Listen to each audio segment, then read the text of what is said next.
एक लड़की थी जो कृष्ण जी की अनन्य भक्त थी। बचपन से ही कृष्ण भगवान का भजन करती थी, भक्ति करती थी। भक्ति करते करते बड़ी हो गई। भगवान की कृपा से उसका विवाह भी श्री धाम वृंदावन में किसी अच्छे घर में हो गया। विवाह होकर पहली बार वृंदावन गई, पर नई दुल्हन होने से कहीं जा न सकी और मायके चली गई।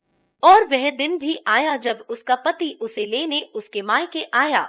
अपने पति के साथ फिर वृंदावन पहुंच गई। पहुंचते पहुंचते उसे शाम हो गई। पति वृंदावन में यमुना किनारे रुककर कहने लगा, देखो शाम का समय है, मैं यमुना जी में स्नान करके अभी आता हूँ। तुम इस पेड़ के नीचे बैठ जाओ और सामान की देखरेख करना, मैं थोड़े ही समय में आ जाऊंगा। यही सामने ही हूँ, कुछ लगे तो मुझे आवाज दे देना। इतना कहकर पति चला गया और वह लड़की बैठ गई। अब एक हाथ लंबा घूंघट निकाल रखा है, क्योंकि गांव है, ससुराल है, और वहीं बैठ गई। मन ही मन विचार करने लगी कि देखो ठाकुर जी की कितनी कृपा है। उन्हें मैंने बचपन से भजा और उनकी कृपा से मेरा विवाह भी श्री धाम वृंदावन में हो गया। मैं इतने वर्षों से ठाकुर जी को मानती हूँ, परंतु अब तक उनसे कोई रिश्ता नहीं जोड़ा। फिर सोचती है ठाकुर जी की उम्र क्या होगी, लगभग 16 वर्ष के होंगे। मेरे पति 20 वर्ष के हैं, उनसे थोड़े से छोटे हैं, इसलिए मेरे पति के छोटे भाई की तरह हुए और मेरे देवर की तरह। तो आज से ठाकुर जी मेरे देवर हुए। अब तो ठाकुर जी से नया संबंध जोड़कर बड़ी प्रसन्न हुई और मन ही मन ठाकुर जी से कहने लगी, देखो ठाकुर जी, आज से मैं तुम्हारी भाभी और तुम मेरे देवर हो गए। अब वो समय आएगा जब तुम मुझे भाभी भाभी कहकर पुकारोगे। इतना सोच ही रही थी तभी एक 10-15 वर्ष का बालक आया और उस लड़की से बोला, भाभी भाभी। लड़की अचानक अपने भाव से बाहर आई और सोचने लगी, वृंदावन में तो मैं नहीं हूँ, ये भाभी कहकर कौन बुला रहा है।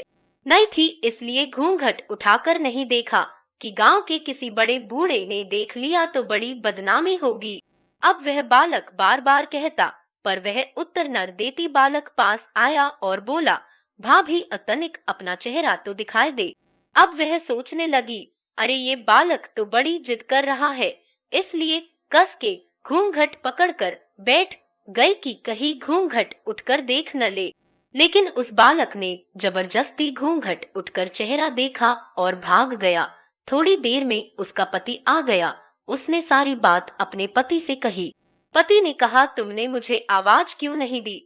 लड़की बोली, वह तो इतने में भाग ही गया था। पति बोला, चिंता मत करो, वृंदावन बहुत बड़ा थोड़े ही है, कभी किसी गली में खेलता मिल गया तो हड्डी पसली एक कर दूंगा, फिर कभी ऐसा नहीं कर सकेगा। तुम्हें जहाँ भी दिखे मुझे जरूर बताना। फिर दोनों घर गए।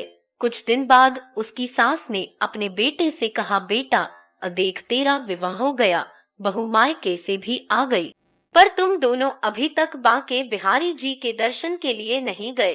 कल जाकर बहू को दर्शन करा कर लाना। अब अगले दिन दोनों पति पत्नी ठाकुर जी के दर्शन के लिए मंदिर जाते हैं। मंदिर में बहुत भीड़ थी। लड़का कहने लगा, देखो तुम स्त्रियों के साथ आगे जाकर दर्शन करो, मैं भी आता हूँ। अब वह आगे गई, पर घूंघट नहीं उठाती। उसे डर लगता कोई बड़ा बूढ़ा देखेगा तो कहेगा, नई बहू घूंघट के बिना घूम रही है। बहुत देर हो गई। पीछे से पति ने आकर कहा, अरे बाबली, बिहारी जी सामने है, घूंघट क्यों ना खोल रही। घूंघट ना ही खोलेगी तो दर्शन कैसे करेगी। अब उसने अपना घूंघट उठाया और जो बांके बिहारी जी की ओर देखा तो बांके बिहारी जी की जगह वही बालक मुस्कुराता हुआ दिखा। तो एकदम से चिल्लाने लगी, सुनिए जल्दी आओ और जल्दी आओ। और पति पीछे से भागा भागा आया। बोला, क्या हुआ। लड़की बोली, उस दिन जो मुझे भाभी भाभी कहकर भागा था वह बालक मिल गया। पति ने कहा, कहाँ है, अभी उसे देखता हूँ। तो ठाकुर जी की ओर इशारा करके बोली, ये रहा, आपके सामने ही तो है। उसके पति ने जो देखा तो अवाक रह गया और बोला, तुम धन्य हो, वास्तव में तुम्हारे हृदय में सच्चा भाव ठाकुर जी के प्रति है। मैं इतने वर्षों से वृंदावन में हूँ, मुझे आज तक उनके दर्शन नहीं हुए, और तेरा भाव इतना उच्च है कि बिहारी जी के तुझे दर्शन हुए। क्या आपको कभी वृंदावन धाम के दर्शन करने का सौभाग्य मिला है? नीचे कमेंट करके जरूर बताएं। और लेटेस्ट अपडेट्स पाने के लिए बेल आइकॉन को जरूर प्रेस करें।